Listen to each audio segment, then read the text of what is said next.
Good afternoon, Councilman. Hey man, how are you? Doing just great. Good. First off, we want to say thank you for having a conversation with us. My pleasure, always. Especially on this Resurrection Sunday.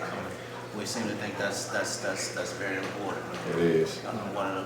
We have the liberties we have now because of our Lord and Savior. I think that's spirituality is very important first, and then you have everything else. But so you're running for mayor. Yeah, I'm running for mayor. I think the last time we had a conversation, I was just a councilman trying to tell everybody about man tips, right? That's right. That's exactly right. We did do man tips, and I appreciate you for even having a conversation because even the conversation about man tips, we had a conversation off camera that led to the conversation on camera about man tips. And I don't know a lot of people know that, but I appreciate you letting us in. Letting us in and share. Yeah, I appreciate y'all being able to capture the essence of the book and being able to really put out a very positive message about it. And we don't take this time for granted. We understand you have a very busy schedule. We understand this is the highest office of this city. We understand the magnitude of what's happening here. Yes, sir. You mind if I back up for a second here? Just in case if you're wondering what's going on, we wanted to have an intimate conversation with you. Okay. Mm-hmm. This is unscripted, as you could probably tell, and we wanted it to be raw. So for people watching it, you're saying, well, why didn't they get together on it and have a better verbiage together? This was raw on purpose. We want you to have a conversation. We wanted you to be able to have an opportunity to be able to speak, touch bases with the constituents, and just share some things. We got a couple of questions, but we want to leave it loose where you can have the freedom to speak. Sure. Right, so this is not WAB ticket. You know what I'm saying? So you get an opportunity to be as free as you like to be. So, okay. We can go ahead and start. Well, since this is the highest office, we're wondering what is your vision? What is a Tony Yaber administration look like? What is it? Well, Tony Yaber administration begins with just what you said. It begins with vision. And so we understand that vision is what keeps people hopeful. It's what keeps people getting up in the morning, moving forward towards a goal. Tony Yaber administration is accountable, it's transparent, it's progressive, it's proactive. We have an open door policy. Tony Yaber administration gets the job done. And so I think that people here in the city, that's what they've been looking for. That's what they said, and that's what that's what we want to produce and provide. I was listening to the radio earlier, and a gentleman who was on the radio, he made a comment, and he said, on paper, he said the most qualified person on paper, quite frankly, out of all 13 other candidates, was Harvey Johnson. He said, and right behind him was Tony Yaber. And so I guess if you're talking about on paper, maybe I can agree with that. But I think what he did say as a follow-up was, but right now we need somebody who can get the job done. And that person is Tony Yaber. And so our administration will not only be building a body of work on paper, but that body of work will be resounding around the community, and people will be able to feel the change that is coming as a result of the work that we're doing. Okay. What are some of the specifics that the administration, if I had to go in today, you say, well, I'm going to outline a plan, and I know you only have a short period of time, obviously, because of some circumstances that led us here, but 3 years is But what would be some specifics that you think you will be able to address? Well, we have to do what we call picking low-hanging fruit. So we only have 3 years, and we have 3 years to get something done. And something has to be significant, it has to be impactful, it has to be profound. So we've got the infrastructure problem that we have to tackle, and we have to get the ball rolling on that. So the initial piece of that is appointing those commissioners to this commission, getting those appointees on that commission, moving those commissioners to a place where there can be the development and the completion of a master plan, publishing that master plan, ensuring that there's input from everyone, all different stakeholders around the community, so that people can see that this is a plan that is inclusive of everywhere. So it's not just a northeast plan, it's not a downtown plan, it's an all over Jackson plan. So that would be one of the first things that we do as we start to roll out how we're going to fix streets, as we start to roll out how this comprehensive impactful plan will affect ADA or the American Disabilities Act? How do we ensure that we have sidewalks that are ADA accessible? How do we make sure that we have neighborhoods that can feature a bike trail? And I'm not talking about premier neighborhoods as we would know them or think about them. I'm talking about neighborhoods, you know, like Brown Bottom, you know what I mean? Where we can produce healthy initiatives and health awareness. And so those are some of the initial things that this infrastructure opportunity is going to provide. We have to be sure that we are giving the small business owners in our community an opportunity to compete. So that comes through being able to educate them appropriately. Small business owners, in a lot of cases, there are things that they have no clue about. We were in Washington Edition yesterday. And while we were there, I had a conversation with the store owner, and this man had no idea that the city offered grants for small businesses. He didn't know about the facade grant. He didn't know about the opportunity for him to get the storefront grant. He didn't know anything about it. So though we've got to do a better job than that. So Yarber administration will feature an economic development team who's aggressively going out, being sure that every business in the city of Jackson is aware of the opportunities that are there. Okay. In terms of, I know you have a strict education background. You focus a lot. That's where you came from. Right. You talked a little bit about education. As mayor, do you have a role with education, or would you? I know that's your strength, but the mayor's primary role in education is to do a few things, or the governing authorities in the city of Jackson. The governing authority's primary role is to ensure that I appoint qualified school board members. I've been a member of what's called the Southern Associations of Colleges and Schools, where part of that team, I had to be trained on how to identify the appropriate profile of the school board. So I know what appropriate school board should look like. I have evaluated school boards in top-notch school districts, and so we've been able to look at those profiles, understand what it takes to develop an appropriate school board, or an effective school board, if you will. And so I'll be able to do that. The other part of it is ensuring that the school district has the appropriate funding as a result of ad valorem, as a result of millage, and setting that millage to ensure that the needs of the school district and teachers and the students can be affected. But the other part of that goes a step further. And it goes a step further because as mayor and having a background in education, I understand that it's more than about appointing school board members. It's more than about making sure that they have money. But it's also about aligning the entire community, being a drum major for education in the community, and helping every major force in this city put a laser-like focus on education, student achievement, and how do we bridge the gap, right? So one of the first things that you'll see is we're going to call this huge summit together between our private daycare providers in Jackson Public Schools, so we can begin having dialogue about how do we align what's happening at that early ed level, and how do we bridge the gap in terms of aligning curriculum, aligning social expectations, aligning Common Core expectations, so that when a child leaves their private daycare or leaves Head Start or leaves the City of Jackson's program, that when they do leave, that they're able to transition directly into Jackson Public Schools, having the type of readiness that it's going to take for them to be ready. So as a parent, you're sure that by sending your child to education station, right, sending your child to the education station daycare, that when they leave and they're ready to go to Timberlawn, they leave with phonemic awareness. They leave with an understanding and a sound grasp of phonics. There are 5 key elements that ensures that a child can read well. They're called the 5 elements of reading. So if a child does not have phonemic awareness and phonics by the time that child is 6 years old, and I mean have a solid, masterful grasp of that, then you're looking at an issue by the time that they reach 3rd grade. Okay. Well, let me ask you this. What about the component, the parental component? How do you bridge the gap, or what's your plan for bridging the gap between parent and involvement? Yeah, we started an organization called Alignment Jackson. The name speaks for itself. But what Alignment Jackson does is, again, it aligns all of the resources around this city. It aligns all of the brain power around this city, and we focus in on the plan that the school district has set to produce the kind of student achievement that we know should be produced here.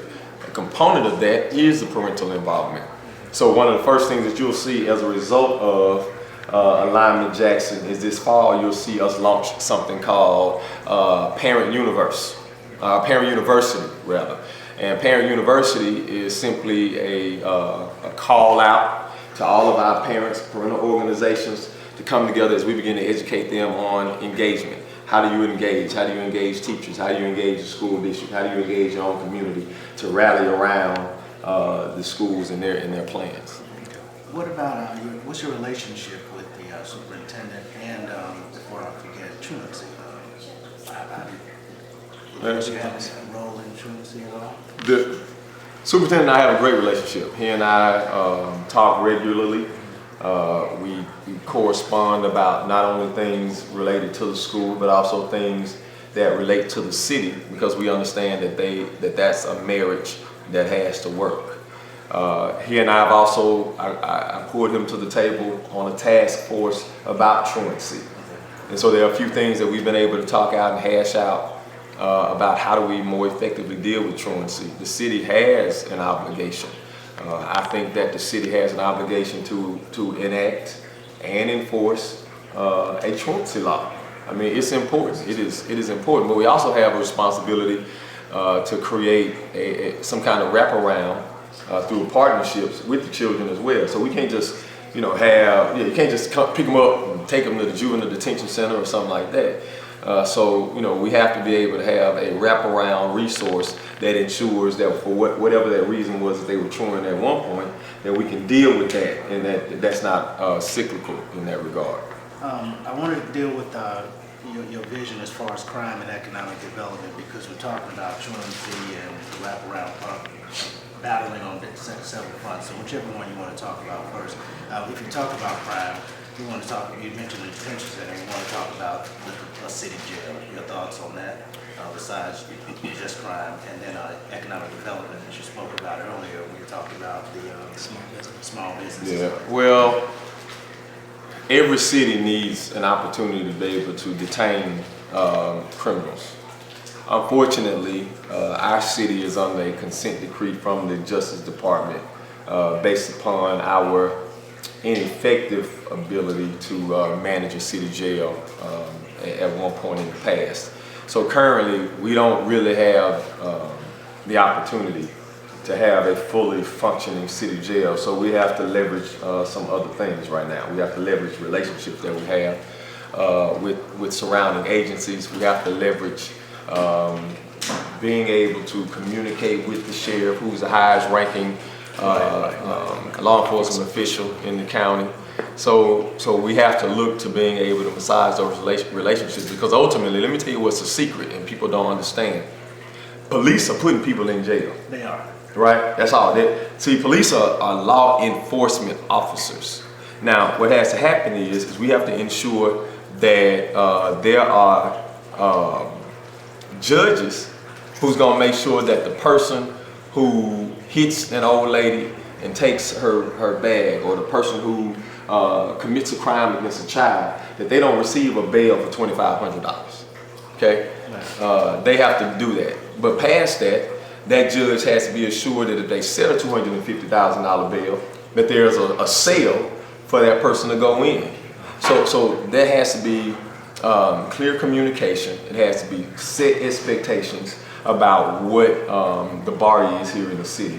And so we think that we have the relationships to get that done. Well, let me ask you this: what is your thoughts in regards to changing the perception? Because it's, of course, perception is obviously reality in regards to the discrepancy between Rankin County, Flowood, Clinton, Mississippi, and then when you get to Jackson, it's like, ooh, man, I'm in Jackson now, I can do whatever. Mm-hmm. Yeah. As it relates to crime, or just even simple traffic laws, so to speak. Look, my reputation, even in the school system, is being a change agent as it relates to culture, climate, and culture. So that's what that's what I'm known for. We come in, we set the expectation that the culture that currently exists can no longer exist. You impact culture when you change and you raise the level of expectation. So let me give you a very simple example of that as it relates to law enforcement. If in my neighborhood, the speed limit is 25. I fuss at my wife all the time for drag racing on our street, right? My wife will come down the street going 50 miles an hour sometimes. And I tell her, don't do that, you can't do that. She's not gonna like this, but one thing she can't say is that I'm lying. So what we recognize is that we have a community with children in the community. And you can't drive in our neighborhood 50 miles per hour. We don't care who you are. I live at the corner of Dorgan and Flowers. It's a 4-way stop. I guarantee you that only 20% of the time do people actually put their foot all the way to the brake, stop at the stop sign, look both ways, and then go. 80% of the time, folk either going through it or doing a rolling stop and saying that they stopped. So we're going to start raising expectations. We're going to make sure that our police officers understand that we're going to police the little things. That if you're speeding through neighborhoods and through communities, you're going to get a ticket. And there will be no calling and getting the ticket pulled. Because we expect for you to respect our neighborhoods and our communities. So setting the expectation, holding people accountable for it, holding that expectation up, and then inspecting what you expect is what we're going to be using to measure how we move the needle on culture. When the culture changes, perception changes. Do you plan on using any, your opponent talked about marketing. Do you plan on using marketing to change the culture or to sell Jackson abroad? Or? To give an example, right now New York is advertising in a commercial about coming to North State New York to even, and they're trying to draw business 10 years tax free. I mean, or you see commercials about Arkansas, come visit California. Right. Yeah, well, let me tell you what's so funny. My opponent does bring that up, but what most people who have been around and have been paying attention, they understand that my first budget cycle on the council in 2009, the first thing that I asked the mayor was, Mr. Mayor, and it was Harvey Johnson at the time, I said, I don't see in this budget a place that appropriates money for a marketing plan. That was Tony Yaber in 2009. And so we've been talking about marketing in the city of Jackson since I got on council. We had an effort a couple of years ago that most people, didn't necessarily approve of, but it was this launch of a marketing effort. While the idea did not fly well, what is important to understand is that I've always had my eyes on marketing. But what's more important than that is to understand that as mayor, the mayor has to be the chief marketer for the city. So if you're getting ready, if you're developing a business in this city, let's say for instance you buy Metro Center, and we definitely need somebody to purchase Metro Center. I've got great ideas for a developer. But let's say you purchase Metro Center and you go to Las Vegas to the National Shopping Centers convention.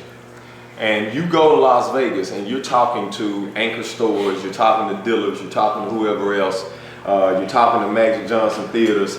But problem is while you're talking to them, you're also competing with developers from Flowood, and you're competing with developers from Madison. And here's your competition. Your competition is they are there with the mayors from those cities. And the mayor from Jackson isn't there. That's a problem. Because they're there to be able to help to ensure that those businesses understand that the things, the incentives, all of those things that are being talked about by the developer is actually backed and supported by the city. And so the mayor has to be the chief marketer for the city. Speaking of, that leads us into economic development. Besides, we got some great projects. We have the zoo, that's some projects on board for the zoo. We have the dome for Jackson State and their development. What are some more, besides the 1% sale tax and the use of it, what are some more other economic development potential or opportunities do you see for Jackson? Yeah, let me point this out first. People don't realize there are 151 total projects that are happening in the city of Jackson right now. That's a lot of money. That's a lot of money. 151 projects. One of the things that we're going to do is we're going to help people get a better snapshot of that. So within our first 90 days, we anticipate having a virtual platform where you can go from wherever you are to that virtual platform on the city's website and be able to look at all 151 of those projects, see where they are, what they were bid for, who's the contractor on it. You know, if you really want to know, we might even tell you who the subs are. But the point is we want people to be able to see that. You know what that does, and this goes back to the marketing component. If I'm a contractor or if I'm a business and I'm anywhere and I'm trying to find out where is money being spent in my field, and I go to a virtual platform and I have all of these buttons popping up or pins in a city with our size, and I see all of those popping up, you know what that says to me? There's money being spent there. What else does that say to me? I need to go where the money's at. I need to go and open up an office down there. Right? So that's what that says. So that's a huge marketing piece. But beyond that, just to talk specifically about what's the potential for the city of Jackson, let me tell you. City of Jackson, while other people around us are developing, you know, they're creating their niche as a shopping center haven and retail haven. Jackson has the opportunity to become the entertainment hub like you've never seen. Now consider where we are. Consider how we're situated. We're in the middle of the cross. We're the Carter of the South, right? Memphis, the coast, right? You got New Orleans, Mobile, Birmingham. Dallas. Look, see, we're right there in the crossroads. So we need to be the place so that if you're in Alabama, your first consideration is to come west. If you're in Louisiana, your consideration is to come east.